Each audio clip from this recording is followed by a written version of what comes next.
Turns out you don't need to be a bad person to act in messed up ways. All you really need is the right outfit, the right setting, and apparently a Stanford prison in 1971. Now, you might have heard of the Stanford prison experiment or even watched the movie, but I guarantee there's some stuff in here you might not have known. So stick with me. It's 1971, and Philip Zimbardo, a researcher who also happens to be rocking a goatee that makes him look like a 70s villain, decides to run an experiment that will make him infamous. His plan is to turn a Stanford basement into a prison, not metaphorically speaking, an actual prison, with cells, a corridor, and even solitary confinement. So to pull this off, Zimbardo put a study in a local paper. Male college students needed for a study of prison life $15 a day. Dozens applied and 24 were picked. Random assignment decided who got to play guard and who got stuck as a prisoner. Okay, so here's where it gets wild. Prisoners weren't just asked to show up for the study. They were arrested. So on a Sunday morning,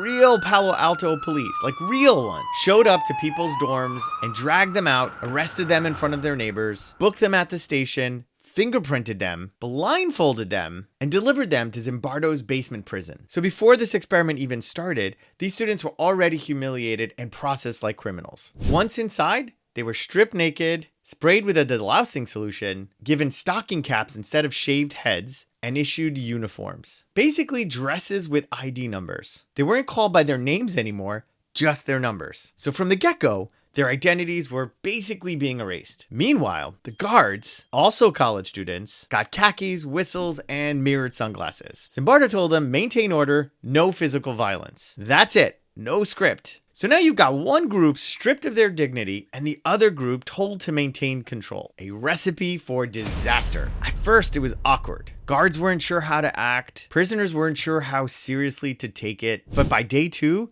the prisoners rebelled. They barricaded themselves in their cells, ripping off their numbers, and screamed at the guards. The guards panicked and retaliated. Beds were removed, fire extinguishers were used, prisoners were dragged out. So what started as a role play was now kind of a power struggle. Once the rebellion was crushed, things got a little darker. Guards lined prisoners up, they mocked them, degraded them, and punished them with endless push-ups. They control what they could eat, when they can go to the bathroom, and even whether or not they got a blanket. It wasn't just discipline, it was just arbitrary humiliation. By day 4, the prisoners weren't even a group. They turned on each other. One prisoner, 819, broke down and started crying hysterically. He wanted to leave, but when the other prisoners started chanting that he was a bad prisoner, he refused. Another prisoner, 416, went on a hunger strike. So guards, they threw him in solitary confinement and they gave the other prisoners a choice. Give up your blankets so 416 can be released, or keep them and let him rot. They voted to keep their blankets. The study was supposed to last 2 weeks, but it actually lasted 6 days. By then, prisoners were broken, guards were escalating cruelty, and Zimbardo himself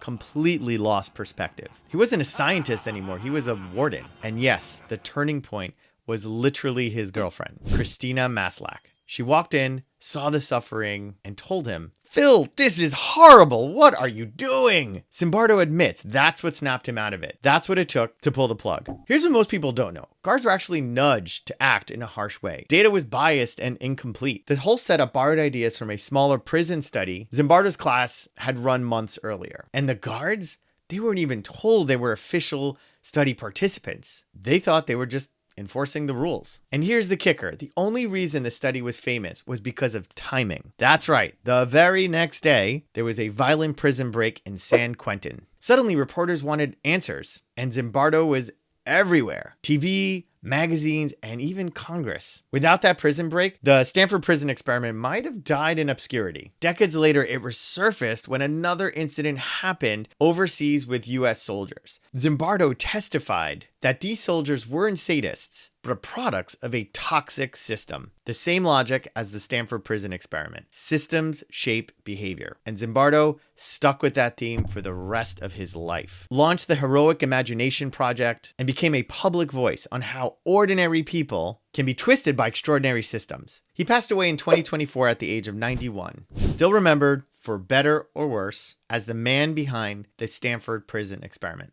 And that's the lesson. The Stanford prison experiment, flawed, messy, and controversial, forces us to think about systems. Because it's so easy to say, I could never do that. But humans don't exist in vacuums. We're shaped by the rules, roles, and the environments that we're in. It's not always about bad apples. Sometimes it's about bad barrels. The system that spoils the apples inside. Vigilance isn't about trusting good people. It's about questioning the barrels that we build. So yeah, a 6-day disaster in a Stanford basement still echoes 50 years later because it showed us how thin the line is between ordinary and monstrous behavior. And if you're thinking, I could never do that, well, neither did they until they did.